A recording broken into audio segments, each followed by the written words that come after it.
రెగ్యులర్గా అన్నం కూరలు తినడానికి బోర్ కొట్టినప్పుడు కొంచెం కొత్తగా చేయాలి అంటే లంచ్ బాక్స్ కోసం ఇలా వాంగి ట్రై చేయండి. చాలా రుచిగా ఉంటుంది. స్టవ్ ఆన్ చేసి రైస్ వండడానికి కుక్కర్ కానీ గిన్నె కానీ పెట్టుకొని అందులో 2 స్పూన్లు నూనె వేసుకొని బిర్యానీ స్పైసెస్ డ్రై స్పైసెస్ అన్నీ యాడ్ చేసుకొని సన్నగా తరిగిన ఉల్లిపాయలు కరివేపాకు వేసి దోరగా సన్నని మంట మీద వేయించుకోవాలి. ఒక చిన్న అల్లం ముక్క, 4 వెల్లుల్లి రెబ్బలు, 2 ముక్కలు పచ్చి కొబ్బరి, 1 పచ్చిమిర్చి, కొద్దిగా కొత్తిమీర, 1 స్పూన్ గసగసాలు తీసుకొని పేస్ట్ చేయాలి.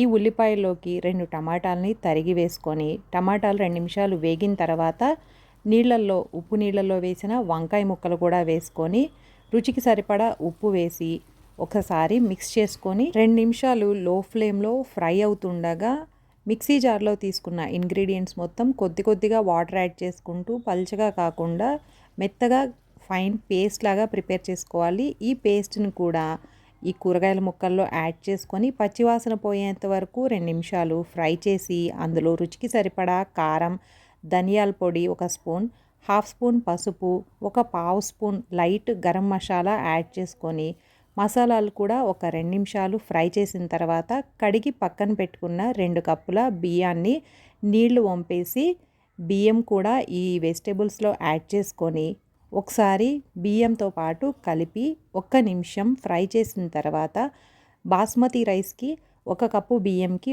1.5 కప్పు నీళ్లు వేసుకొని ఒకసారి ఉప్పు కారం టేస్ట్ చెక్ చేసుకొని అవసరమైతే ఉప్పు వేసుకొని బాగా నీళ్లతో కలిపేసి హై ఫ్లేమ్ మీద ఒక 3 నిమిషాల వరకు ఉంచి నీళ్లు మొత్తం దగ్గరికి పడిన తర్వాత స్టవ్ కంప్లీట్గా సిమ్లో పెట్టేసి ఒక 5 నిమిషాలు ఉంచేస్తే కింద కూడా మాడిపోకుండా పర్ఫెక్ట్గా రైస్ బాయిల్ అయిపోతుంది. రుచిగా సింపుల్ లంచ్ బాక్స్ రెడీ. మీకు ఈ వీడియో నచ్చితే తప్పకుండా లైక్ చేయండి. Thanks for watching.